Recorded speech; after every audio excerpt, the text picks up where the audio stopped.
जगत में प्रत्येक व्यक्ति को किसी ना किसी प्रकार की निर्बलता अवश्य होती है। जैसे कोई बहुत तेजी से दौड़ नहीं पाता तो कोई अधिक भार नहीं उठा पाता, कोई असाध्य रोग से पीड़ित रहता है तो कोई पढ़े हुए पाठों को स्मरण में नहीं रख पाता।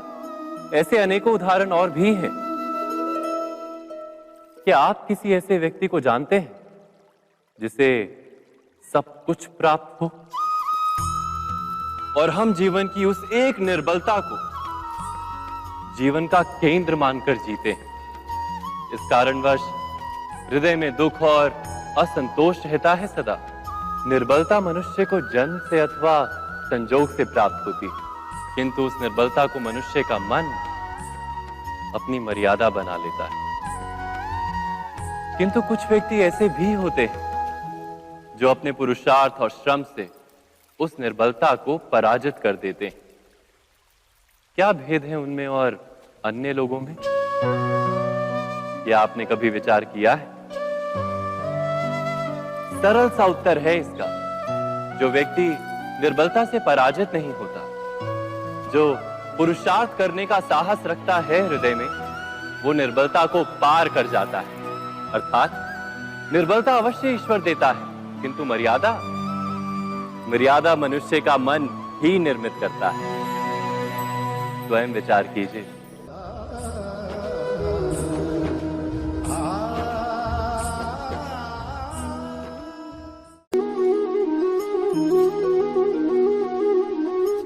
भविष्य का दूसरा नाम है संघर्ष। हृदय में आज इच्छा होती है और यदि पूर्ण नहीं हो पाती तो हृदय भविष्य की योजना बनाता है। भविष्य में इच्छा पूर्ण होगी ऐसी कल्पना करता रहता है, किंतु जीवन ना तो भविष्य में है ना अतीत में। जीवन तो इस क्षण का नाम, अर्थात इस क्षण का अनुभव ही जीवन का अनुभव। पर हम ये जानते हुए भी इतना सा सत्य समझ नहीं पाते। या तो हम बीते हुए समय के स्मरणों को घेर कर बैठे रहते हैं, या फिर आने वाले समय के लिए हम योजनाएं बनाते रहते हैं और जीवन जीवन बीत जाता है। एक सत्य यदि हम हृदय में उतार लें कि ना हम भविष्य देख सकते हैं, ना ही भविष्य निर्मित कर सकते हैं, हम तो केवल धैर्य और साहस के साथ भविष्य को आलिंगन दे सकते हैं, स्वागत कर सकते हैं भविष्य का। तो क्या जीवन का हर पल जीवन से नहीं भर जाएगा? स्वयं विचार कीजिए।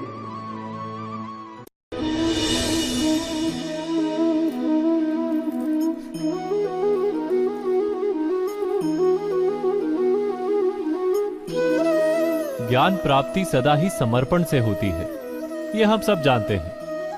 किंतु समर्पण का वास्तविक महत्व क्या है? क्या हमने कभी विचार किया? मनुष्य का मन सदा ही ज्ञान प्राप्ति में विभिन्न बाधाओं को उत्पन्न करता है। कभी किसी अन्य विद्यार्थी से ईर्ष्या हो जाती है, कभी पढ़ाए हुए पाठों पर संदेह जन्मता है, और कभी गुरु द्वारा दिया गया दंड मन को अहंकार से भर देता है। नहीं, क्या ऐसा नहीं होता? न जाने कैसे कैसे विचार मन को भटकाते हैं, और मन की इसी अयोग्य स्थिति के कारण हम ज्ञान प्राप्त नहीं कर पाते। मन की योग्य स्थिति केवल समर्पण से निर्मित होती है। समर्पण मनुष्य के अहंकार का नाश करता है। ईर्ष्या, महत्वाकांक्षा आदि भावनाओं को दूर कर हृदय को शांत करता है और मन को एकाग्र करता है। वास्तव में ईश्वर की सृष्टि में ना ज्ञान की मर्यादा है, ना ज्ञानियों की। गुरु दत्तात्रेय ने तो गाय और श्वान से भी ज्ञान प्राप्त कर लिया था। अर्थात विषय ब्रह्म ज्ञान का हो, या जीवन के ज्ञान का, या गुरुकुल में प्राप्त होने वाले ज्ञान का, उसकी प्राप्ति के लिए गुरु से अधिक महत्व है उस गुरु के प्रति हमारा समर्पण। क्या यह सत्य नहीं?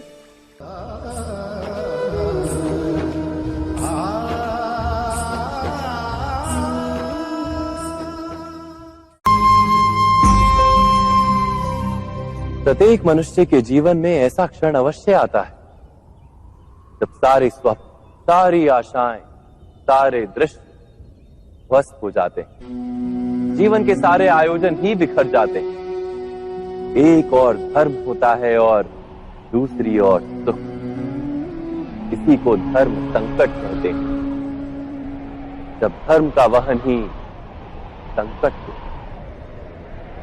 और धर्म का त्याग ही सुख हो। विचार कीजिए, कभी किसी स्वजन के विरुद्ध सत्य बोलने का अवसर प्राप्त हो जाता है, कभी ठीक दरिद्रता के समय सरलता से चोरी करने का मार्ग प्राप्त हो जाता है, कभी किसी शक्तिशाली राजनेता या राजा के कर्मचारी का अधर्म प्रकट हो जाता है। सबके जीवन में ऐसी घटना बनती ही रहती है। अधिकतर लोग ऐसे किसी क्षण को धर्म संकट के रूप में जान ही नहीं पाते।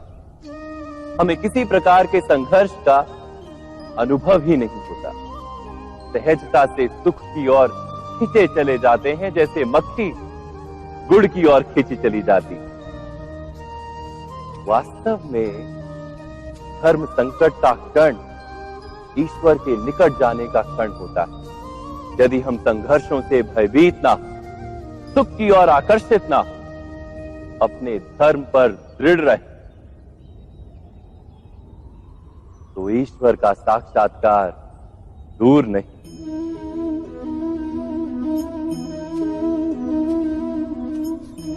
पवन से युद्ध करने वाला पत्ता यदि पेड़ से गिरता है तो भी आकाश की ओर उठता है। पवन से झुकने वाली घास वहीं भूमि पर रह जाती। अर्थात धर्म संकट से यदि हम संकट को ही टाल दें तो सुख तो मिलता है, जीवन बढ़ता है, किंतु क्या चरित्र नहीं टूटता? क्या आत्मा दरिद्र नहीं हो जाती? क्या ईश्वर से अंतर नहीं हो जाता? स्वयं विचार कीजिए। दो व्यक्ति जब निकट आते हैं तो एक दूसरे के लिए सीमाएं और मर्यादाएं निर्मित करने का प्रयत्न अवश्य करते हैं। हम यदि सारे संबंधों पर विचार करें तो देखेंगे कि इन सारे संबंधों का आधार यही सीमाएं हैं जो हम दूसरों के लिए निर्मित करते हैं। और यदि अनजाने में भी कोई अन्य व्यक्ति इन सीमाओं को तोड़ता है तो उसी क्षण हमारा हृदय क्रोध से भर जाता है। इन सीमाओं का वास्तविक रूप क्या है? क्या हमने कभी विचार किया? सीमाओं के द्वारा हम दूसरे व्यक्ति को निर्णय करने की अनुमति नहीं देते। अपना निर्णय उस व्यक्ति पर थोपते, अर्थात किसी की स्वतंत्रता का अस्वीकार करते हैं हम। और जब स्वतंत्रता का अस्वीकार किया जाता है तो उसका हृदय दुख से भर जाता है। और जब वो सीमाओं को तोड़ता है तो हमारा हृदय क्रोध से भर जाता है। क्या ऐसा नहीं होता?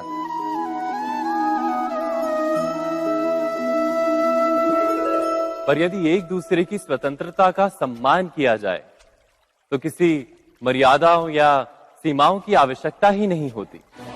अर्थात जिस प्रकार स्वीकार किसी संबंध का देह है, क्या वैसे ही स्वतंत्रता किसी संबंध की आत्मा नहीं? स्वयं विचार कीजिए। सबके जीवन में ऐसा प्रसंग अवश्य आता है कि सत्य कहने का निश्चय होता है हृदय में, किंतु मुख से सत्य निकल नहीं पाता। कोई भय मन को घेर लेता है। किसी घटना अथवा प्रसंग के बारे में बात करना या फिर स्वयं से कोई भूल हो जाए उसके बारे में कुछ बोलना, क्या ये सत्य है?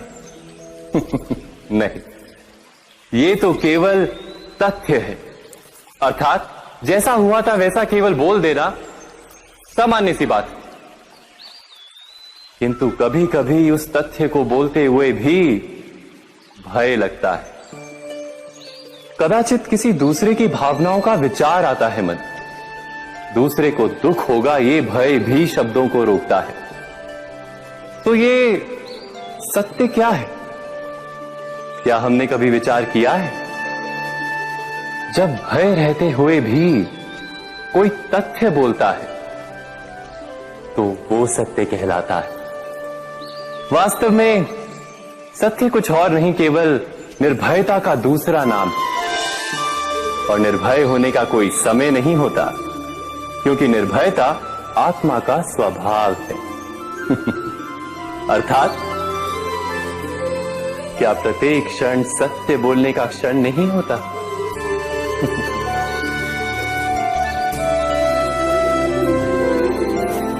स्वयं विचार कीजिए।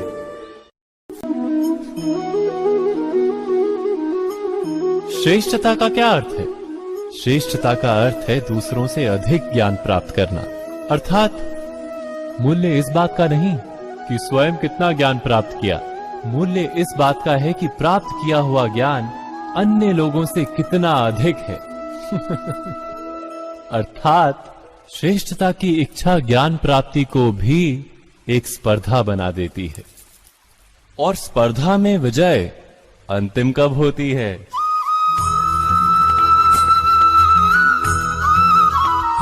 कुछ समय के लिए तो श्रेष्ठ बना जा सकता है, किंतु सदा के लिए कोई श्रेष्ठ नहीं रह पाता। फिर वही असंतोष, पीड़ा और संघर्ष जन्म लेता है। किंतु श्रेष्ठ बनने के बदले यदि उत्तम बनने का प्रयत्न करें तो क्या होगा? उत्तम का अर्थ है कि जितना प्राप्त करने योग्य है वो सब प्राप्त करना, किसी से अधिक पाने की इच्छा से नहीं, मात्र आत्मा की तृप्ति हेतु कुछ प्राप्त करना। उत्तम के मार्ग पर किसी अन्य से स्पर्धा नहीं होती, स्वयं अपने आप से स्पर्धा होती है। अर्थात उत्तम बनने का प्रयत्न करने वाले को देर अबेर सारा ज्ञान प्राप्त हो जाता है। बिना प्रयत्न के ही वो श्रेष्ठ बन जाता है। किंतु जो श्रेष्ठ बनने का प्रयत्न करता है वो श्रेष्ठ बने या ना बने, उत्तम कभी नहीं बन पाता।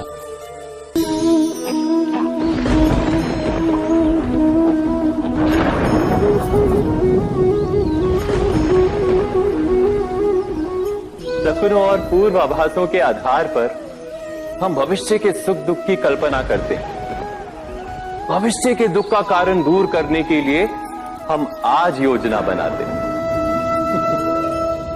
किंतु कल के संकट को आज निर्मूल करने से हमें लाभ मिलता है या हानि पहुंचती है? ये प्रश्न हम कभी नहीं करते। सत्य तो ये है कि संकट और उसका निवारण सात जन से, व्यक्ति के लिए भी और सृष्टि के लिए भी।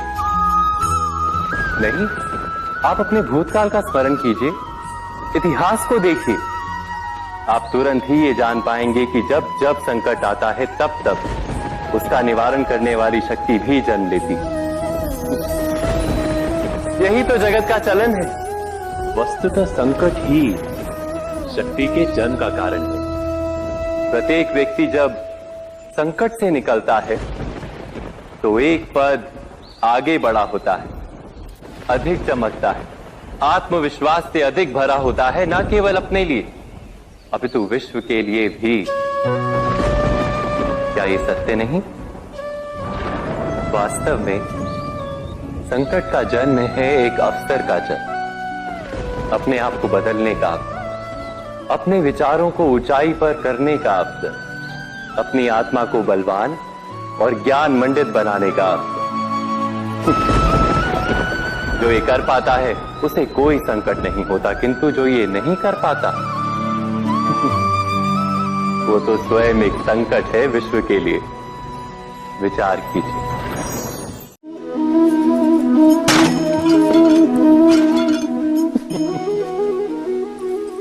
कभी कभी कोई घटना मनुष्य के जीवन की सारी योजनाओं को तोड़ देती और मनुष्य उस आघात को अपने जीवन का केंद्र मान लेता।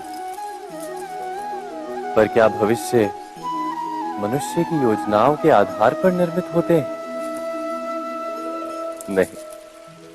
जिस प्रकार किसी ऊंचे पर्वत पर सर्वप्रथम चढ़ने वाला उस पर्वत की तलाई में बैठकर जो योजना बनाता है, क्या वही योजना उसे उस पर्वत की चोटी तक पहुंचाती है? नहीं। वास्तव में वो जैसे जैसे ऊपर चढ़ता है वैसे वैसे उसे नई नई चुनौतियां, नई नई विडंबनाएं, नए नए अवरोध मिलते हैं। प्रत्येक पद पर वो अपने अगले पद का निर्णय करता है। प्रत्येक पद पर उसे अपनी योजनाओं को बदलना पड़ता है। कहीं पुरानी योजना उसे खाई में ना ढकेल दे। वो पर्वत को अपने योग्य नहीं बना पाता, केवल स्वयं को पर्वत के योग्य बना सकता है। क्या जीवन के साथ भी ऐसा ही नहीं? जब मनुष्य जीवन में किसी एक चुनौती को, एक अवरोध को अपने जीवन का केंद्र मान लेता है, अपने जीवन की गति को ही रोक देता है, तो वो अपने जीवन में सफल नहीं बन पाता और ना ही सुख और शांति प्राप्त कर पाता। अर्थात जीवन को अपने योग्य बनाने के बदले स्वयं अपने को जीवन के योग्य बनाना ही सफलता और सुख का एकमात्र मार्ग नहीं। स्वयं विचार कीजिए।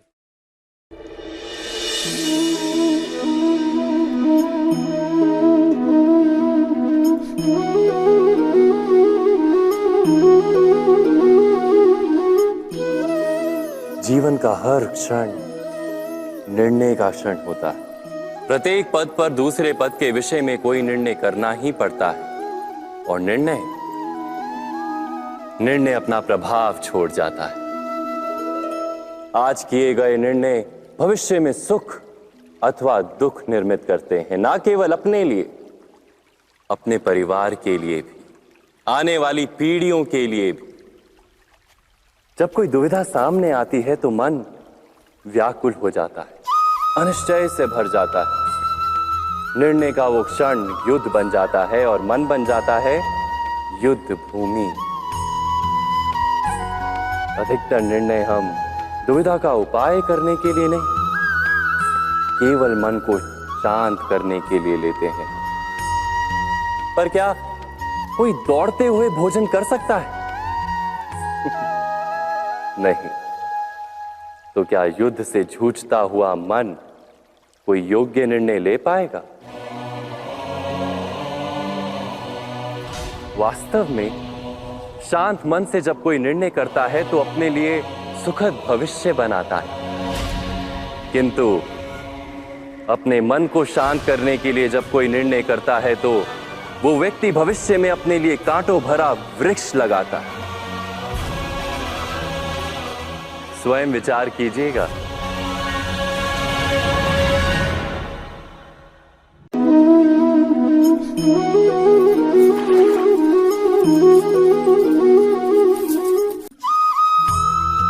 जीवन में आने वाले संघर्षों के लिए जब मनुष्य स्वयं को योग्य नहीं मानता, जब उसे अपने ही बल पर विश्वास नहीं रहता, तब वो सद्गुणों को त्याग कर दुर्गुणों को अपनाता है।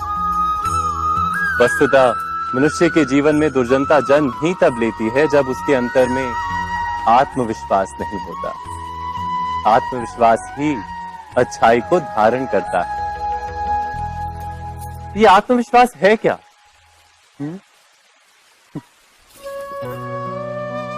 जब मनुष्य ये मानता है कि जीवन का संघर्ष उसे दुर्बल बनाता है, तो उसे अपने ऊपर विश्वास नहीं रहता। वो संघर्ष के पार जाने के बदले संघर्ष से छूटने के उपाय ढूंढने लगता है।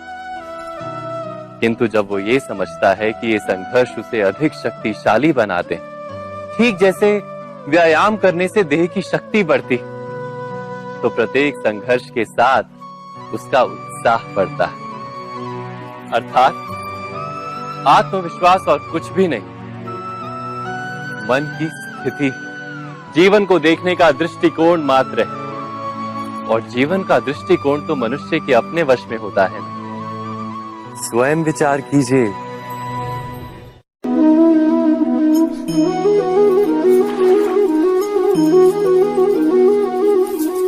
पिता सदा ही अपने संतान के सुख की कामना करते हैं, उनके भविष्य की चिंता करते रहते हैं। इसी कारणवश सदा ही अपने संतानों के भविष्य का मार्ग स्वयं निश्चित करने का प्रयत्न करते रहते हैं। जिस मार्ग पर पिता स्वयं चला है, जिस मार्ग के कंकर पत्थर को स्वयं देखा है, मार्ग की छाया, मार्ग की धूप को स्वयं जाना है, उसी मार्ग पर उसका पुत्र भी चले, यही इच्छा रहती है हर पिता की। निस्संदेह उत्तम भावना है ये, किंतु 3 प्रश्नों के ऊपर विचार करना हम भूल ही जाते हैं। कौन से प्रश्न? प्रथम प्रश्न, क्या समय के साथ प्रत्येक मार्ग बदल नहीं जाते? क्या समय सदा ही नई चुनौतियों को लेकर नहीं आता? तो फिर बीते हुए समय के अनुभव नई पीढ़ी को किस प्रकार लाभ दे सकते हैं? दूसरा प्रश्न, क्या प्रत्येक संतान अपने माता पिता की छवि होता है? हाँ, संतानों को संस्कार तो अवश्य माता पिता देते हैं, किंतु भीतर की क्षमता तो ईश्वर देते हैं। तो जिस मार्ग पर पिता को सफलता मिली है, विश्वास है कि उसी मार्ग पर उसकी संतानों को भी सफलता और सुख प्राप्त होगा। तीसरा प्रश्न, क्या जीवन के संघर्ष और चुनौतियां लाभकारी नहीं होती? क्या प्रत्येक नया प्रश्न एक नए उत्तर का द्वार नहीं खोलता? तो फिर संतानों को नए नए प्रश्नों, संघर्षों और चुनौतियों से दूर रखना, ये उनके लिए लाभ करना कहलाएगा या हानि पहुंचाना? अर्थात जिस प्रकार संतान के भविष्य का निर्माण करने के बदले उसके चरित्र का निर्माण करना श्रेष्ठ है, वैसे ही संतानों के जीवन का मार्ग निश्चित करने के बदले उन्हें नए संघर्षों के साथ जूझने के लिए मनोबल व ज्ञान देना अधिक लाभदायक नहीं होगा? स्वयं विचार कीजिए। मनुष्य की सबसे बड़ी दुर्बलता क्या होती है? सोचिए। धन, प्रेम, अहंकार। मनुष्य की सबसे बड़ी दुर्बलता होती है उसके रहस्य। चाहे आप कितने भी शक्तिशाली क्यों ना हो, कितने भी प्रबल क्यों ना हो, परंतु उसके रहस्य उसके नाश की चाबी होती है। इसलिए यदि प्रबल रहना है, शक्तिशाली रहना है, समर्थ रहना है, तो अपने रहस्य को किसी को भी ना बताएं, ना मित्र को और ना ही शत्रु को, क्योंकि समय पड़ने पर कब कौन शत्रु हो जाए ऐसा कहना संभव नहीं। विभीषण को रावण के अमृत कुंड का ज्ञात था, इसीलिए प्रभु श्री राम रावण का वध करने में सफल हो सके। इसलिए उचित यही है कि आप अपने रहस्य को स्वयं तक ही सीमित रखें। मनुष्य जीवन की परीक्षा में सफल होने के लिए क्या नहीं करता? वो परिश्रम करता है, दौड़ भाग करता है, और ये सब करने के पश्चात भी जब उसका काम नहीं बनता तो वो नकल करता है ना? तनिक लौटिए अपने बचपन में, स्मरण कीजिए अपने बचपन की स्मृतियों का। क्या स्मरण हुआ? विद्यालय में जब आप परीक्षा देने जाते थे तो क्या होता था? आप ना सही, परंतु कोई ना कोई सफलता पाने के लिए नकल करता ही था और उत्तीर्ण भी हो जाता था, है ना? परंतु जीवन की परीक्षा ऐसी नहीं होती। नकल करने वाला सफल नहीं होता। कारण विद्यालय में सबके प्रश्न पत्र एक होते थे, परंतु जीवन के प्रश्न पत्र और उनकी कठिनाई सबके लिए भिन्न होती, तो निश्चित रूप से उनके उत्तर भी भिन्न होंगे ना। इसलिए यदि आपको जीवन में सफलता पानी है तो नकल ना कीजिए, स्वयं के प्रश्नों का उत्तर स्वयं ढूंढिए और सफलता आपकी ही होगी। मनुष्य का जीवन हार और जीत विजय और पराजय, सफलता और असफलता के मध्य झूलता रहता है। आपके साथ भी ऐसा होता होगा, है ना? जब आप सफल होते हैं, किसी चुनौती पर विजय पाते हैं, तो मन प्रसन्नता से आनंद के उपवन में झूमने लगता है। और जब आप असफल होते हैं, तब मन दुख और पीड़ा के सागर में डूबने लगता है। परंतु वास्तव में सफलता और असफलता है क्या? तनिक ध्यान से सोचिए। ये केवल हमारी मनोस्थिति मात्र है। हमारी पराजय तब नहीं होती जब हमारा शत्रु विजय प्राप्त कर ले। हमारी पराजय तब होती है जब हम पराजय स्वीकार कर लें। हम असफल तब नहीं होते जब हम लक्ष्य ना पा सके। हम असफल तब होते हैं जब हम प्रयास करना बंद कर दें। इसलिए प्रयास करते रहें और हार ना माने, क्योंकि जिस दिन आप हार स्वीकारना बंद कर देंगे, जीत आपके चरणों में होगी।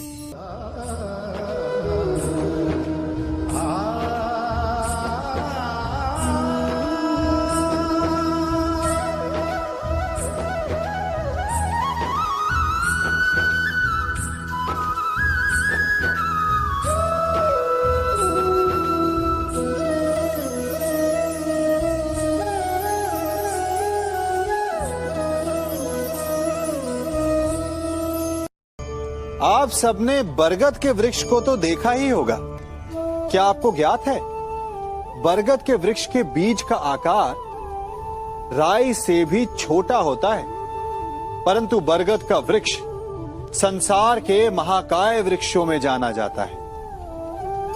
जब उसका जन्म होता है, तब उसमें वो जटाएं, वो शाखाएं नहीं होती, परंतु जैसे जैसे उसका विस्तार होता है, जैसे जैसे वो अधिक शाखाओं का भार उठाता है, अधिक पत्तियों का सृजन करता है, वैसे वैसे उसकी शाखाएं जटाएं बनकर जड़ तक पहुंचती है और इस वृक्ष को सहारा देती है। ये जीवन का बहुत महत्वपूर्ण पथ है। बिना लोभ लालच शुभ कार्य करें, अन्य लोगों की सहायता करें। धीरे धीरे आपने जिनकी सहायता की, वो आपके सहायक बनते जाएंगे, आपकी जड़ों को और बलशाली बनाएंगे, आयु, मान और आकार बढ़ाएंगे। सहजीवन, सहायता और निष्काम कर्म आपको मृत्यु के पश्चात भी मरने नहीं देगा, आपको अमर रखेगा। हमारा शरीर प्रकृति का एक महान आविष्कार है। इससे जटिल संरचना संसार में और कोई नहीं। हमारा शरीर जितना जटिल है, यदि इसे ठीक से जाना जाए, तो इससे अधिक सरल ज्ञान देने वाला और कोई नहीं। हमारे शरीर में 5 इंद्रियां होती हैं, जो हमें भाव, गुण और वस्तुओं का बोध कराती हैं। हमारे पास आंखें हैं, नाक है, स्पर्श के लिए त्वचा है, कान है और जीभा है। सबका भिन्न भिन्न कार्य है। आंखों से देखना, कानों से सुनना, नथनों से श्वास लेना, त्वचा से स्पर्श करना और जीभा से स्वाद लेना। परंतु क्या आपने कभी सोचा कि प्रकृति ने हमें 2 आंखें दी, 2 नथुनें दी, 2 कान दी, स्पर्श के लिए ये पूरा शरीर दिया, परंतु जीभा केवल 1 दी? ऐसा क्यों? क्योंकि प्रकृति चाहती है कि हम देखें अधिक, सुने अधिक और ज्ञान अधिक अर्जित करें, बोले कम। क्योंकि अधिक वाचाल नाश को निमंत्रण देता है। स्मरण रखिएगा।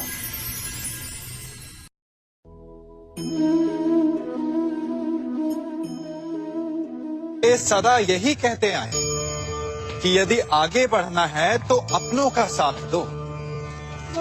सत्य कहते हैं, अपनों का साथ देना ही चाहिए। परंतु साथ देने से पूर्व ये अवश्य पहचान लेना चाहिए कि अपने हैं कौन। क्या अपने वही होते हैं जिनके साथ हमारा रक्त संबंध होता है, या अपने मित्र? अपने वो होते हैं जो हमें सद्कार्य के लिए प्रेरित करें, हमें आगे बढ़ाएं, हमारा साथ दें। और वो जिनका साथ देने से समाज का नाश, धर्म की हानि हो, वो सगे हो करके भी सगे नहीं होते। इसलिए जब अपनों की परिभाषा का चुनाव करें तो उन्हें अपना माने जो आपका साथ दे, उन्हें नहीं जो हमें अज्ञान के मार्ग पर ले जाएं।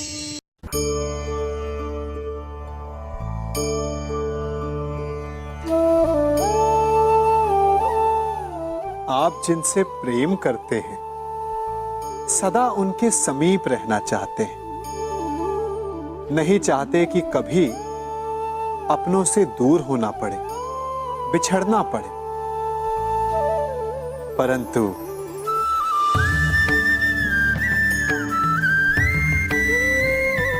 एक समय के पश्चात अपनों से दूर हो जाना उन्नति के लिए आवश्यक है। आप माता पिता हैं ना? यदि आप अपनी संतान के जीवन के हर पग पर उनका मार्गदर्शन करते रहेंगे तो आपकी संतान स्वयं मार्ग चुनना कैसे सीखेगी? मार्ग के कांटों से स्वयं को बचाना कैसे सीखेगी? इसीलिए एक समय के पश्चात अपनों से बनाई गई दूरी सदा लाभदायक रहती है। आज मैं आप सबको एक कथा सुनाता हूं। एक दिन प्रातः एक व्यापारी अपने घर से निकला। घर से निकलते ही एक बिल्ली ने उस व्यापारी का मार्ग काट दिया। व्यापारी घबरा गया, वो फिर से घर लौट गया और शुभ घड़ी की प्रतीक्षा करने लगा। और जब वो पुनः अपने घर से निकला तब वो वाहन जा चुका था जिससे राजा तक पहुंचकर उसे भेंट देनी थी। राजा को भेंट नहीं मिली। राजा क्रोधित हो गए। राजा ने उस व्यापारी का व्यापार बंद करवा दिया। इस कारण व्यापारी क्रोधित होकर घर पर अपनी पत्नी से लड़ बैठा। पत्नी अपने बच्चों समेत मैके वापस चली गई और उस व्यापारी के जीवन में यदि कुछ रह गया था तो केवल अंधकार। और इन सब का कारण वो उस बिल्ली को मानता रहा जिसने उसका मार्ग काटा था। ऐसा ही एक दूसरा व्यापारी राजा को भेंट देने निकला और उस व्यापारी का मार्ग भी एक बिल्ली ने काट दिया। वो व्यापारी तनिक घबराया, परंतु उसने आगे बढ़ना अधिक उचित समझा। राजा तक वो समय पर पहुंचा। उसने राजा को भेंट दी। राजा प्रसन्न हुए और राजा ने व्यापारी को अपना व्यापार बढ़ाने की अनुमति दी, स्वर्ण आभूषण दी। जब व्यापारी घर पर पहुंचा तो पत्नी को आभूषण और अपने बच्चों को देने के लिए वस्त्र थे उसके पास। हर ओर प्रसन्नता थी। समझ रहे हैं ना? दोनों के साथ एक ही प्रकार की घटना हुई, परंतु दोनों की प्रतिक्रिया भिन्न थी। ऐसा ही हमारा जीवन भी है।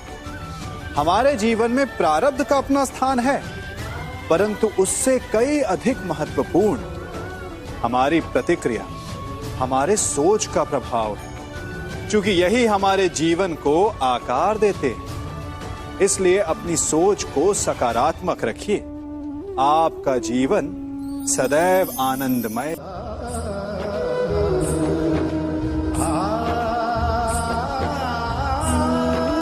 हम सभी अपने जीवन में कोई ना कोई कार्य करते हैं। कार्य करते हैं तो थकान की अनुभूति होती है और यदि थकान ना उतरे तो कार्य करने का मन नहीं करता। हम आशा करते हैं कि कदाचित एक दिन में 24 के स्थान पर 26 घंटे होते तो आराम करने के लिए हमें और अधिक समय मिल जाता। हमें ऐसा अनुभव होता है कि हम बहुत अधिक कार्य कर रहे हैं, है ना?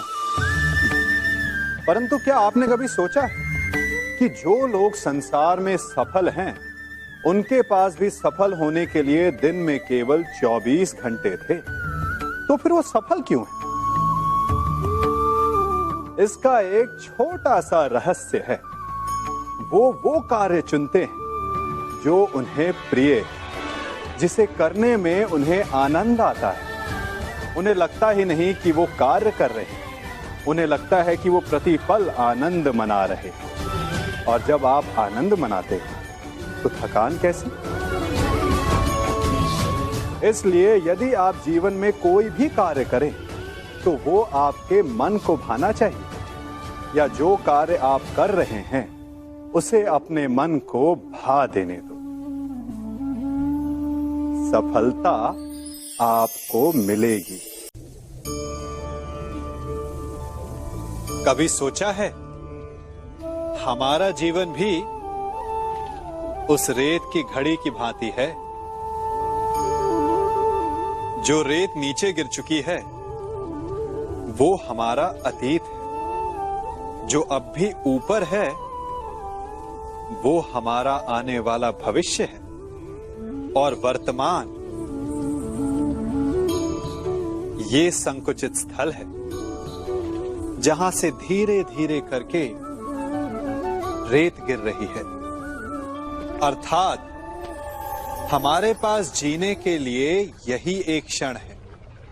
उसका उपयोग कैसे करना है ये हम पर निर्भर करता है। जो बीत गया उसका दुख मनाना है, या जो भविष्य में होने वाला है उसकी प्रतीक्षा में क्रोध करना है। सब कुछ करने के लिए यही एक क्षण है।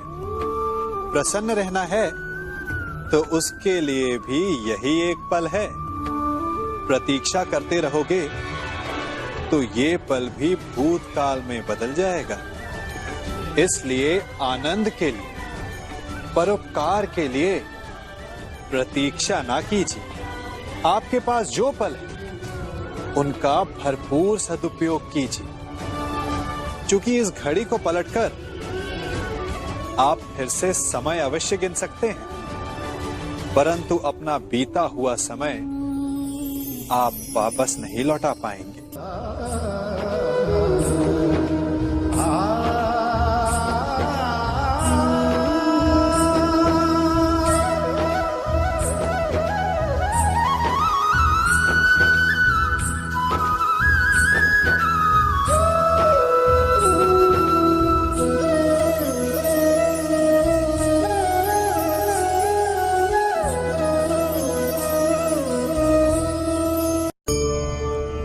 मनुष्य भी बड़ा विचित्र प्राणी है। अपनों से नीचे के स्तर के लोगों को वो हे दृष्टि से देखता है, उनका उपहास उड़ाता है, उनसे बार बार कहता है कि तुम्हारा कुछ नहीं हो सकता, तुम भविष्य में कुछ नहीं कर पाओगे। जब मनुष्य के पास धन, संपत्ति, मान होता है तो वो दूसरों का आदर नहीं करता, परंतु वो एक बात भूल जाता है कि उससे भी अधिक शक्तिशाली कोई अस्तित्व में है, और वो है समय। काल काल अपना चक्र कब बदलेगा ये कोई नहीं जानता। समय अपनी करवट कब लेगा ये कोई नहीं जानता। कोयला भी समय के साथ साथ हीरे में परिवर्तित हो जाता है। इसलिए जीवन में कभी भी किसी का भी उपहास नहीं उड़ाना चाहिए।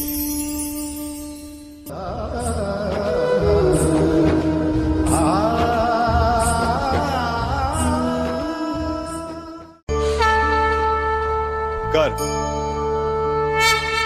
अभिमान और अहंकार, ये तीनों सुनने में एक जैसे लगते हैं, परंतु तीनों का अर्थ भिन्न होता है और परिणाम भी। तीनों का आरंभ प्रेम से होता है। स्वयं से प्रेम, परिश्रम हमारे मन में गर्व को जन्म देता है और सफलता अभिमान जगाती है। यहां तक ठीक है, परंतु जब ये भावना अहंकार बन जाती है तब वो समस्या बन जाती है, क्योंकि सबसे बुरा अंत अहंकारी का ही होता है। परंतु मनुष्य के लिए पहेली यही है कि पहचाना कैसे जाए कि अहंकार जग गया है और उसका दमन आवश्यक है। इसका उत्तर मैं नहीं, आपका मन देगा। जब तक आप स्वयं से प्रसन्न हैं, जब तक आप सबसे ऊंचा उठने का प्रयास कर रहे हैं, तब तक ठीक है। परंतु जब आपके मन में दूसरों को नीचा समझने का भाव आ जाए तो सावधान हो जाइए, क्योंकि यही अहंकार है जो वास्तव में आपको हीन कर रहा है।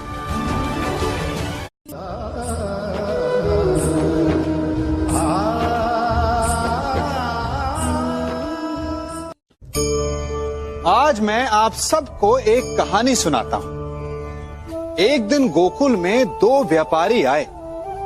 एक व्यापारी शहद का था, बड़ा मीठा शहद था उसका, परंतु वो गोकुल में टिक नहीं पाया। उसके व्यापार ने घाटा खाया और शीघ्र ही वो गोकुल छोड़कर चला गया। और दूसरा व्यापारी मिर्च का था। पहले दिन वो एक पोटली लाया और दूसरे ही दिन वो पूरी बैलगाड़ी भर कर लाया और धीरे धीरे पूरी मथुरा में उसकी धाक जम गई। मुझे बड़ा आश्चर्य हुआ, तो मैंने बाबा से पूछा कि ऐसा क्यों कि एक मीठे शहद का व्यापारी कंगाल हो गया और एक मिर्च का व्यापारी धीरे धीरे नगर सेठ बन गया। बाबा मुस्कुराए और उन्होंने कहा कि मीठी बोली बोलने वाले की तीखी मिर्च भी बिक जाती है और जो कड़वी बोली बोलता है उसका मीठा शहद भी नहीं बिकता। वाह, कितने उत्तम विचार हैं उनके, और उचित ही है। मनुष्य अपने जीवन में सदैव अपने वचनों से उठता है और अपने वचनों से ही गिरता है। इसलिए अपने जीवन में सदैव मीठी बोली बोलने का प्रयास कीजिए, आपका जीवन सरल हो जाएगा। मनुष्य की सबसे बड़ी दुर्बलता क्या होती है? सोचिए। धन, प्रेम, अहंकार। मनुष्य की सबसे बड़ी दुर्बलता होती है उसके रहस्य। चाहे आप कितने भी शक्तिशाली क्यों ना हो, कितने भी प्रबल क्यों ना हो, परंतु उसके रहस्य उसके नाश की चाबी होती है। इसलिए यदि प्रबल रहना है, शक्तिशाली रहना है, समर्थ रहना है, तो अपने रहस्य को किसी को भी ना बताएं, ना मित्र को और ना ही शत्रु को, क्योंकि समय पड़ने पर कब कौन शत्रु हो जाए ऐसा कहना संभव नहीं। विभीषण को रावण के अमृत कुंड का ज्ञात था, इसीलिए प्रभु श्री राम रावण का वध करने में सफल हो सके। इसलिए उचित यही है कि आप अपने रहस्य को स्वयं तक ही सीमित रखें।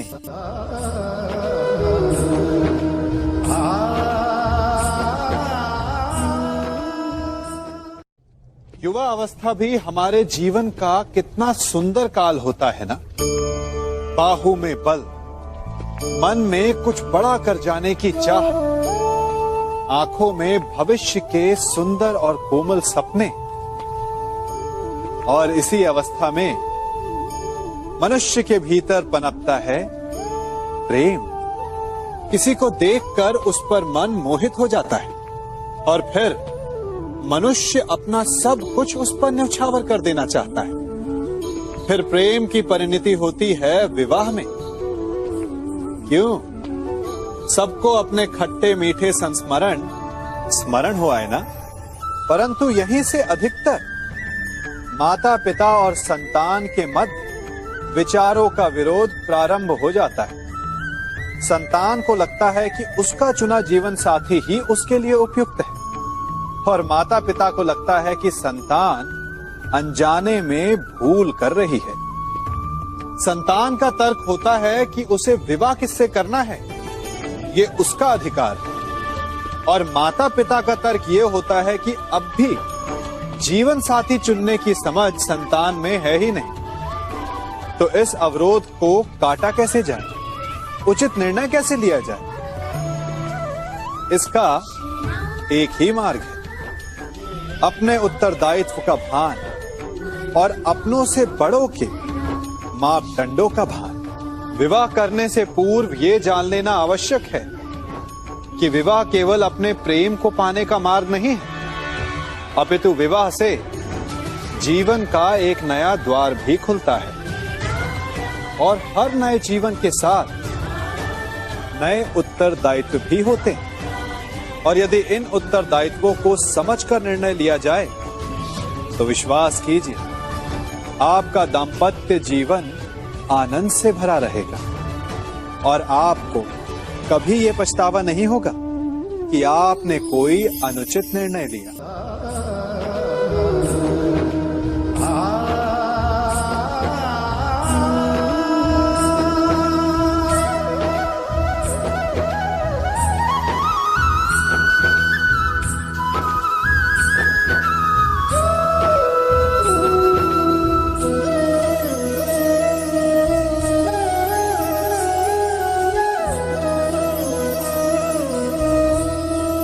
जब सागर का जल वाष्प बनकर उड़ता है तब वो हमें दिखाई नहीं देता।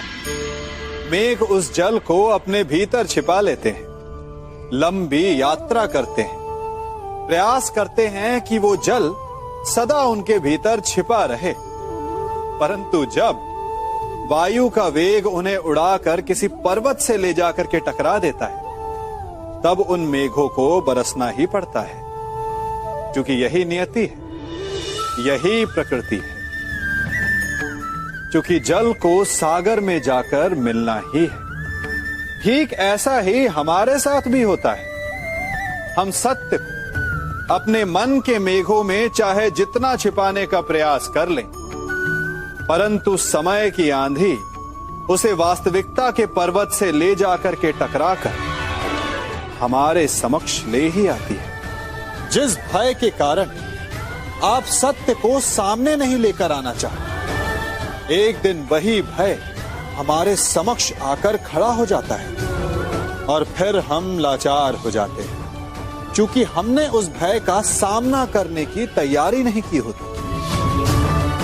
इसलिए सत्य से भागे नहीं, उसे छिपाए भी नहीं, उसे स्वीकार करें।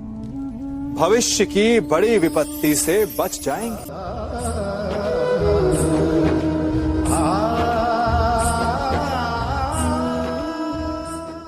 कभी कभी आप सबके जीवन में एक ऐसी विचित्र समस्या अवश्य आती है कि शक्तिशाली के समक्ष मौन हो जाओ। कि उस शक्तिशाली से विवाद करने से बचने के लिए आप मौन रह जाते। मानता हूं, ऐसा करने से आप एक विवाद से बच जाते, एक संघर्ष से बच जाते, परंतु ऐसा बचाव एक बड़े संघर्ष को जन्म दे देता है। कैसे? हमारा मौन रहना अनजाने में उसका समर्थन बन जाता है, और वो स्वयं को अधिक शक्तिशाली अनुभव करता है, और यहां से हमारा दमन प्रारंभ हो जाता है। एक के बाद एक हम अन्याय में अनचाहे रूप से सम्मिलित होते चले जाते हैं। तो इसका तोड़ क्या है? ये समझने के लिए ये जानना आवश्यक है कि ऐसी कौन सी बात है जो आपको विरोध करने से रोकती है। ये सामने वाले की शक्ति नहीं जो आपको रोकती है, ये आपके भीतर छिपा भय है जो आपको रोकता है। हाँ, कभी कभी भय आपकी सुरक्षा अवश्य कर सकता है, परंतु साथ साथ ये भी जानना आवश्यक है कि ये भय ही है जो आपको मौन भी रखता है, इसलिए अपने मन से भय को निकालिए और खुलकर अनीति का, अन्याय का विरोध कीजिए और फिर देखिएगा आपका मन कितना मुक्त, कितना हल्का अनुभव करेगा।